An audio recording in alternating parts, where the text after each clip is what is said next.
Hello, everyone, and welcome to the latest episode of the Raving Patients Podcast. As you know, I'm your host, Dr. Len Tao, and today we're taking a different approach on things. A lot of times I talk about marketing your practice. I speak to a marketing expert. I speak to someone who deals with reviews or reputation. Today, I want to help you make some money or earn some money back. I recently attended a trade show in Las Vegas, and I hooked up with a law firm who wanted to save me some money. And I had a conversation with a former dentist who's now an attorney on something called the R&D tax credit. It's a healthcare tax credit. And we had a conversation. I thought he'd be the perfect person to give a little different spin on things on this podcast. Because as you know, I'm here to kind of give you the latest and greatest information. And most people I've spoken to had no idea this existed. Had no idea. We are aware of tax credits. So when we have a manufacturing tax credit, if we have a CEREC machine, we know these things exist. But this is something different. So like I said, I wanted to have him on here. I'm going to have him introduce himself. But welcome to the Raving Patients Podcast, Ben Dyches. Thanks for joining me, Ben. Hey, thanks, Len. I appreciate it. So, as an attorney, I do have to step in right in the beginning here and say, former dentist, I'm an active current dentist right now. I've earned that, and I keep my license active, and I enjoy participating in the minimal amount of dentistry that I still get to do. So okay. Yeah. So I apologize. Yes, and just so you know, this is going to go live sometime in January, as I told you. It's recorded in September. As of October 1st, I am no longer an owner of my practice. I'm still going to be a dentist, but I'm no longer a practice owner. So I'm excited about that. But yes, I'm still a dentist and always will be a dentist. So I apologize, and I apologize for being disrespectful there. But why don't you share with the listeners and the watchers, people will be watching this potentially on some of the video networks that we are on, a little bit about your background, because your background is a little bit more unique than your typical dentist. Sure. Well, thanks. And I got to tell you too, your fingers are going to start to miss dentistry. They've been trained so long. So it's an exciting thing. Congratulations for you. But you'll still look for an avenue to practice those things. But I started, I attended Case Western Reserve dental school and came out and did the whole new graduate thing. I was looking for either buying a practice or starting my own, and ended up doing both at the same time. I was able to pick up a little practice on one side of town and started one, and it grew, and I grew into a few different practices at that point. But a number of years in the chair with growing and busy practices and trying to manage staff and patients and all of those adventurous things. So, as it so happened for me, that wasn't the end of my journey. I was approached by a group, one of these big buying groups for my dental practices, and ended up thinking, this would be a great transition out, and I could still stay on and work as a dentist, and it just was painted a rosy picture of how it would look afterwards. And we went through, and I made the sale, and it was all great for a little while. It was all great, especially when the cash hit the account. It felt really good. But later on, as I had to work under some of the new rules and guidelines and didn't have the freedom to work with my patients the way I had been accustomed to, and to resolve concerns if there arose any, it was challenging. And I went back and forth with their management, and it just wasn't a great fit. So I ended up leaving as an employed doctor with that group. After I left, there were some things, some business falling out, I guess you would say. My employees didn't feel like sticking around either. And all of a sudden, I think the value of this practice and these practices went down. And we ended up in litigation for that. So it was a contract-based litigation at the time. And so I had to go through this with my attorneys that I'd hired at the time. I had zero legal understanding. I knew nothing about the law and really what I had signed up for. When I sold those practices, I thought that I understood the contract well enough that I didn't even have an attorney review it before I signed it. I mean, talk about a classic blunder there. But I thought things meant in English or in legalese what they meant in English. Things like words like consideration, which means something in English, and in legalese means something very different. So there were a number of things that I didn't understand when I signed up for it. Nonetheless, I didn't feel like I had breached the contract, and I felt like I had given the notice as best I could, and was willing to fight, or so I thought, this lawsuit. As it turned out, it was costly. I was the little fish, and they were the big fish, and they had a whole legal arm, and we ended up just settling. But throughout that process, I learned that there were some incredibly intelligent attorneys out there who had my best interest at heart as best they understood it, but didn't really have the tools to understand healthcare and how things like HIPAA or patient management or even license protection needed to work when you're going through a lawsuit, even a practice sale. And I tend to overreact, Len. I don't know if you're one of these types of people. Yeah. But I tend to overreact, and I felt that this was a huge injustice. So my overreaction at the time was, shoot, I'm going to go out there and do this myself. So I had restarted these things take years, right? So by the time from when I actually sold my first set of practices and when we settled, years had gone by. And I was actually practicing and built some other practices. By the way, I always like to say, if you saw a picture of me at the beginning of this whole event, you'd see I have this, flowing head of hair. And you see a picture of me now, if you're watching this, things have changed a bit. So it is a highly stressful time. But we got out of it. I sold these practices, and I decided, I wanted to take control. I wanted to be able to not only understand if these things happen again, but also to help colleagues out. This is something that's certainly not going away. We see a lot of practice sales, and it keeps going up and up every time. So I went to law school.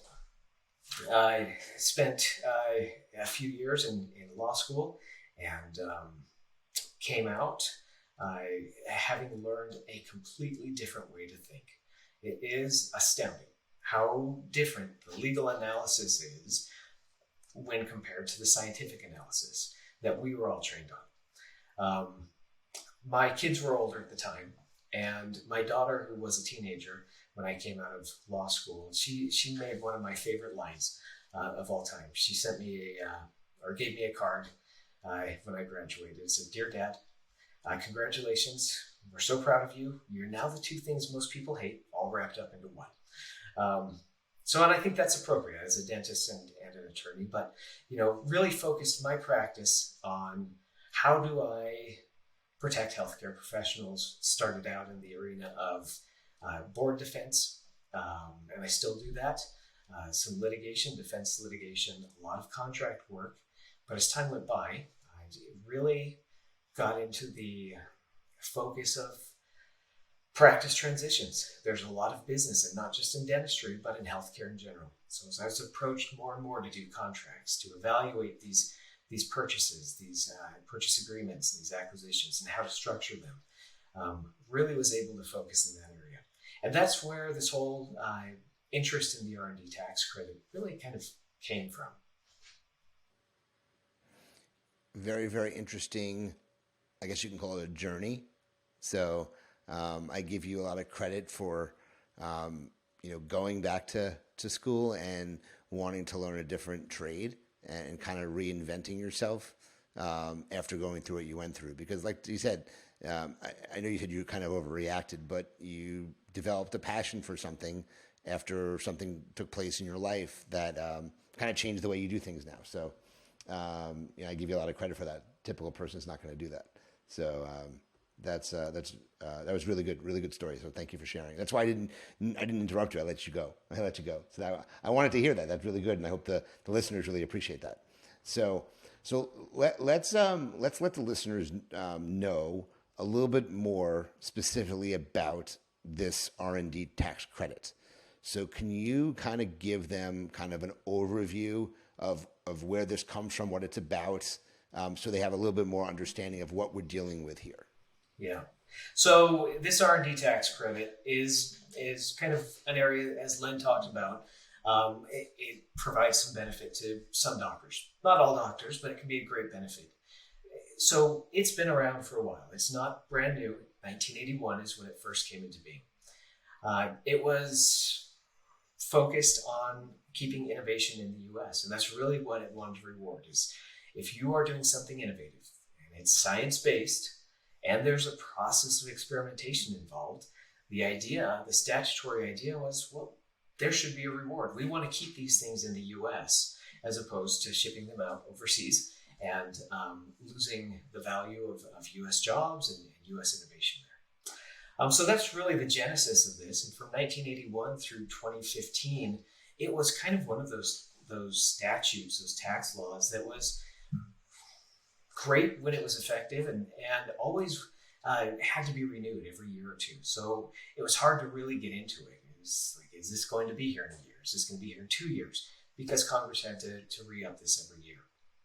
After 2015, that changed. It became part of what was called the PATH Act at the time, something against tax hikes or something like that. So they all have to have some acronym. And as you learn by studying these different statutes, it's usually functions in the exact opposite way for which the acronym stands for. But this protection against tax hikes did make the R&D tax credit part of the tax code as a permanent part of the tax code. From that point in 2015, people started using this a lot. And it has been the subject of statute and updates every year, every month, it seems like. In general, though, to qualify, you really have to be based in science. So that's an easy one for dentists. Everything we do is based in science.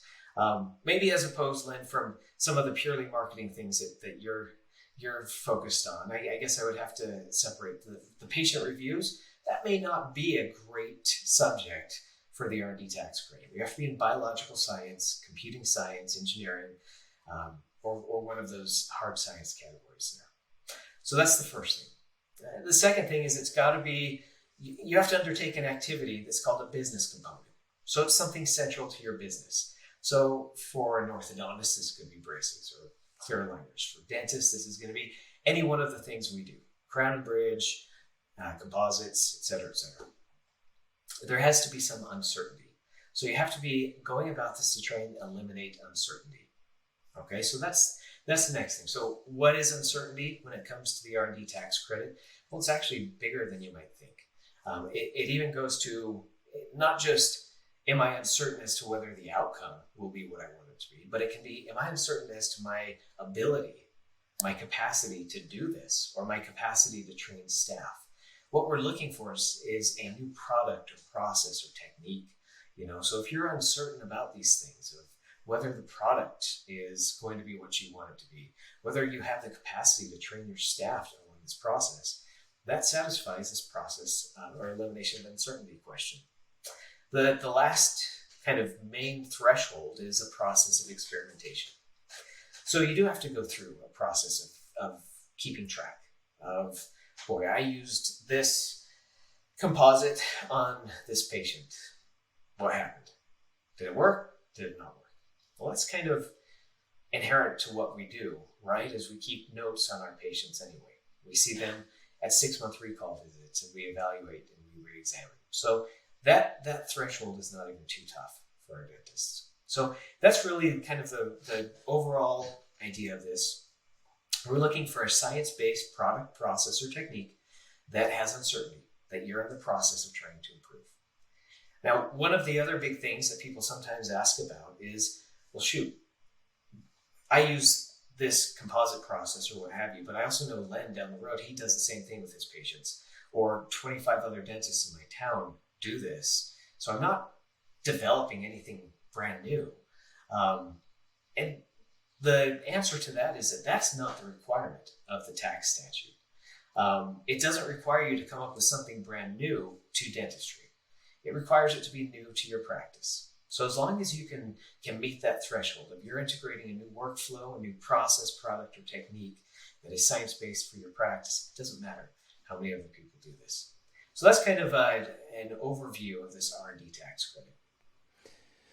So someone's hearing this and they go, wow, that sounds like it would be something that may work for me. Now, to be very honest and upfront, which I want to be with the audience, you and I met because I had reached out to you, and I was not a candidate in your estimation for the R&D tax credit, simply because as a general dentist, I do a lot of different things in my office. I didn't do enough of one thing, I think you referred to it, such as if I was an implantologist and placed a ton of implants, I may qualify, or as a specialist, a periodontist, or an oral surgeon. So can you touch base on something like that for people who are listening and they're wondering if they would qualify? Who in your case have you done, or what specialists, or what common denominator are people that you see that you work with? What groove do they fit in? Yeah, that's a great question.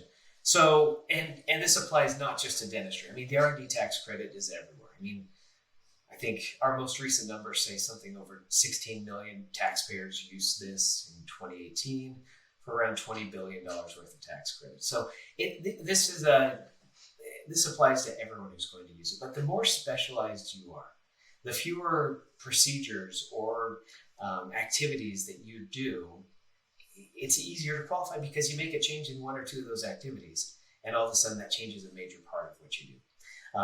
And by the way, and this is a great place to put this, Len, is the value of the tax credit is really driven by the wages, that are applied to this tax credit. It's driven by wages and supplies. So primarily wages, though. And that's why it matters that you focus a lot of your time and a lot of your staff time on this development. So for you, as a general dentist who's an innovative general dentist, we identified some things that worked out really well, but they only represented maybe 5% of your time, 3 to 5% of your time, as opposed to maybe other things that you had already developed in the past and that you've been doing for the last 5 or 6 years without change, that took up more of your time. So that's one of the things we run into with general dentists and generalists in particular. But if you are an implantologist, if you're an oral surgeon, if you're an orthodontist, if you're an endodontist, and what you focus on is 1 or 2 major procedures, well, all of a sudden you've changed your clear aligner therapy, or you've changed your implant surgery process, or maybe you're using an implant that has a different coating, or a ceramic implant, or the way you do your bone grafting, or whatever you're doing along the way. This now impacts a far greater swath of what you do in the practice. So it makes a big difference to identify activities that you not only innovate within your practice, but also consist of a fair bit of your time that you do this. The way that we set this up, and there's really 2 overarching theories with the R&D tax credit, Len, and one of them, and they both work in some precedent. Like I said, there's laws coming through to clear this up all the time. But one of them looks at every patient you do and says, well, each patient is a process of R&D, because as I develop that crown for that patient, or if I put together this orthodontic treatment plan for that patient, I am developing a product for that patient. So that is one method of doing this. It has been used before. There's some precedent behind it. It's not my preferred method. The way we like to do this, it falls in line with what I'm describing here. We like to identify processes or techniques or processes or products rather that have more of an overarching impact or application in your practice. So it's not just a one-off. We're looking for these bigger aspects of what you do. I feel like that is an incredibly defensible way to do this. And not only do we identify these within your practice, we also work with another group. It's kind of a think tank. It's called Direct Research Advisors. And what they do is they work closely with the NIH, National Institute of Health, to create clinical trials that are based on things you and I want to know. Like we have this new cement. Well, there is a limited published sample size trial of people who have either in vitro or in vivo tried out this cement on their crowns, and they come up with failure rates and what have you. That may be great, but it represents a sample size of 25 people or 30 people. So it's a little bit, skewed. The great thing about identifying and working with this direct research advisors is that we're looking for a very large sample size. So our doctors who come to us for the R&D tax credit, one of the first things we try and do is identify clinical trials that are equivalent to what they're doing. So if you bring in a new cement line to your practice, you may try this on 300 patients or 400 or 500. And all of a sudden, between you and a few other doctors, we've got a sample size of thousands. And we get to evaluate, from a very simple perspective, understanding that there's going to be variables in there. But from a very simple perspective, what clinically is successful? And where do we have clinical issues that maybe you don't see on a sample size of 25 to 30 people? So when we're talking about the R&D tax credit, we have the ability to go into your practice and find things that you're already doing.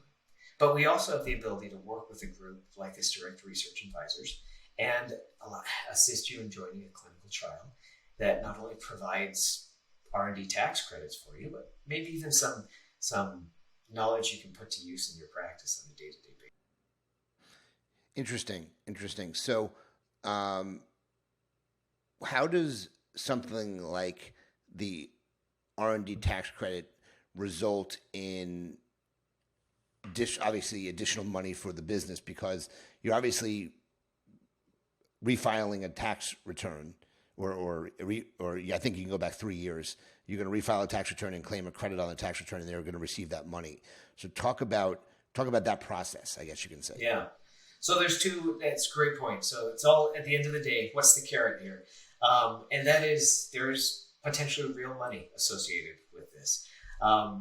When you are filing timely. So if you include the R&D tax credit in your on-time tax filing, you get to immediately apply that credit to offset your tax liability. So let's say at the end of the year, and typically just kind of a rough rule of thumb with this is whatever amount of wages you can apply towards research and development, as I described it, it's roughly 6 to 10% of that. That's your R&D tax credit value.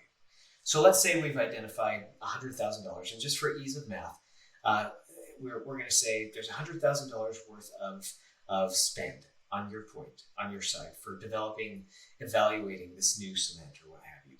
So let's say $10,000 of that comes out as an R&D tax credit.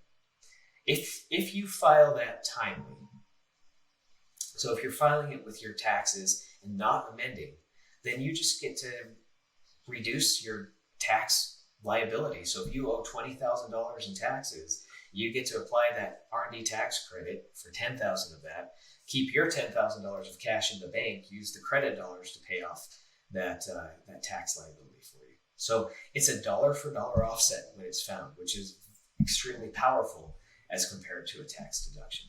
So it's similar to when I have a Tesla, but when I first got my Tesla, the government was offering a $7,500 tax credit, which we immediately took that year, so it reduced my tax liabilities by $7,500. So it's very similar to that.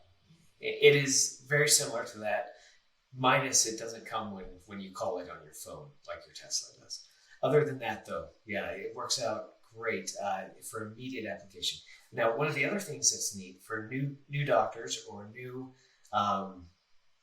people who are starting a new practice is if you're within 5 years, you're under a different category called a qualifying startup.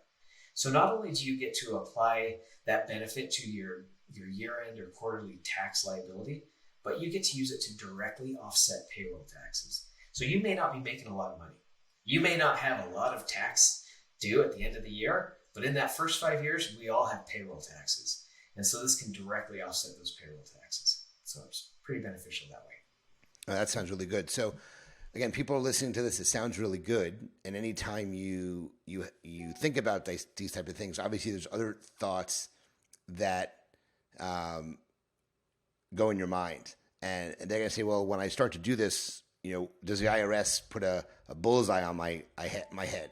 So my question for you on this is, what are the risks that are involved when you do something like this?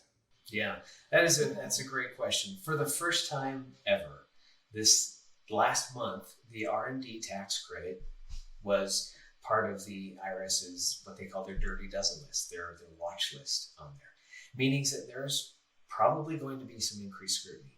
Now, they laid out exactly what their issue is. They said, we're concerned because, A, a lot of these aren't actual research activities. It's not based in science, and we have these things being submitted. And B, when they're submitted, the money isn't well defined. You just submit a lump sum, and we don't know how you came to these calculations. So there's likely to be scrutiny, and that is really because there's a ton of companies, non-healthcare based or related companies, who've created these AIs for the internet, or have groups of people out there putting together tax credits with a no questions asked approach to it. If you tell me this is a research activity, great. I'm going to put it in your tax filing and we'll send it off. And just rely on the fact that only 1% of tax returns get audited. So that's something that's likely to be more of an issue coming up. And it's not that it's no longer a valid tax credit or a tax law. It just means you've got to be doing it the right way. And that's what we've really focused on, is making sure that, when we say there's a dollar applied, we can track exactly where that dollar comes from. When we say there's a research activity, just to give you an idea, other companies who do this, when they put together a documentation packet for their clients, it's usually 15 to 25 pages long. Our documentation packages are 200 to 300 pages usually. So we've gone through and demonstrated extremely, in a detailed perspective, why and how this is researched, using the NIH as a collaborator in a way to show that these are actual areas of research for our doctors. So yeah, is there a chance that this gets extra scrutiny? Unknown at this point. We know it's on a list that may receive some extra scrutiny. Doesn't mean it's not valid. Just means you got to be doing it the right way. We do defend these for our doctors as part of our fee if it ever comes to that. But we'll just wait and see a little bit. So, it's funny, when we were talking about the credit, when you have a CEREC machine manufacturing credits, a lot of people said that it would come under scrutiny as well. And I think a lot of doctors didn't do it because of that. And my accountant, or my new CPA, or my newer CPA, was like, no, I've done it for my clients. They've had no issue. So he decided to take it finally. And that ended, I think, last year or 2 years ago now. And he amended some of my tax returns, and I got a reasonable refund, and there's been no issues. So again, I think some people are very, very conservative, and other people are more aggressive. And I think you just got to, decide how you want to go about things. And I think you said it's 1% of people have an audit done or something like that. And I think that's the chance you have to decide if you want to take or not. I think that's ultimately what it comes down to. Exactly. And just because you get audited doesn't mean you lose the credit. It just means we have to send them an explanation of why we found that credit for you. And as long as you back up the any type of thing you do, you're in okay shape. I mean, that's what it comes down to. So, is there anything else that you think is important regarding this specific topic that you think the listeners or viewers need to know? Yeah. Two things. You mentioned amending past tax returns. It can be done for up to 3 years. So if you have participated, if you've done activities, which most doctors have over the last few years, you can amend to receive that nice check back from the IRS, just like you did with the DPAT, or that manufacturing tax credit. So that's one of them. The other one is, while this tax credit is not going away, there's some changes about how easy it's going to be to use potentially in 2022. There's some legislation that says, well, you may have to amortize it over a little bit. You may not be able to use it all at once. So I would say, 2021 is a great year. This is my guess, because there's lots of legislation and we want to keep this going for taxes or businesses in the U.S. My guess is that they're not going to make us amortize it over a few years. Nonetheless, we don't know yet. At September in 2021, we'll know when this airs in 2022. But we know it doesn't apply to the 2021 tax credit. So this is a very straightforward, easy offset for your taxes in 2021. So a great thing to look into. Okay. So if somebody's interested in they hear this, they go, wow, I think I want to take a look at this. What options do they have? What are your suggestions? How do they, what do you recommend they do? Yeah. Well, I should start off by saying we work with CPAs all over the country, and they refer to us because it's somewhat complex. Your CPA is not going to put together the 200-page document to support this. But we know pretty quickly whether or not you're a good candidate for this. So give us a call. Get on the phone. There's no cost. There's no obligation. We'll spend half an hour talking about your practice, answering your questions, seeing if there's a good value in this tax credit for you. So that's really probably the easiest way to do it. Our website is drtaxcredit.com, drtaxcredit.com. And you can always reach out to us at hello@drtaxcredit.com is an easy email, or our phone number, which is on the website there.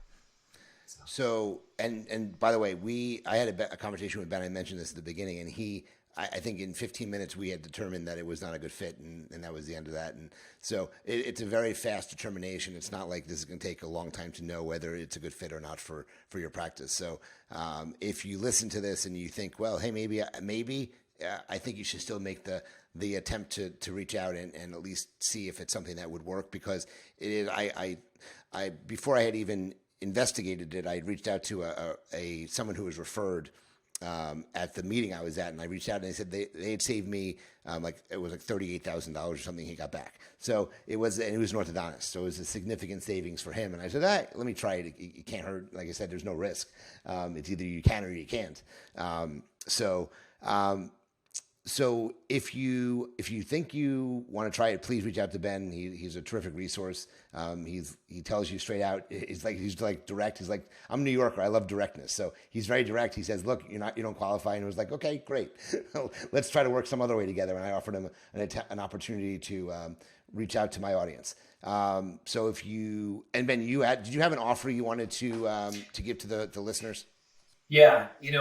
As an attorney, I hate working as an hourly, and I hate percentage. I'm a flat fee guy. So we try and do as much as we can with a flat fee. There's an onboarding fee of $275 for your listeners if they sign up with us before the end of April, which is that first tax deadline. In 2022, we're going to waive that $275 sign-up onboarding fee there. And you want them to mention they just heard about you through the Raving Patients podcast. Is that what That's they should just tell you? Yep. Okay. So guys, if you reach out to them, just mention that you heard about their group or their company through the podcast, and they'll waive the fee for doing what they're doing, or waive the $275 fee for doing what they're doing. So guys, I again, a little different perspective here with things, different concept on this podcast. I hope you enjoyed it. I'm glad I was able to bring Ben on and have him share his expertise, because it's certainly not something I knew anything about. But I thought it was important to get him on here and share his information. If you like the episode, please share it. Please let your colleagues know. Let your colleagues know this exists and tell them to listen to it, because they may be a good candidate for it. As you know, the episodes come out Friday at 1 p.m. every week. We are now in season 5, so lots of episodes to catch up on if you haven't listened to any before. Review us, like us, share it. And I appreciate you listening. Ben, thank you for joining me. Thank you for sharing your expertise again. As I always end these episodes, please remember, your reputation matters. Until the next episode, thanks for joining us, and have a great day.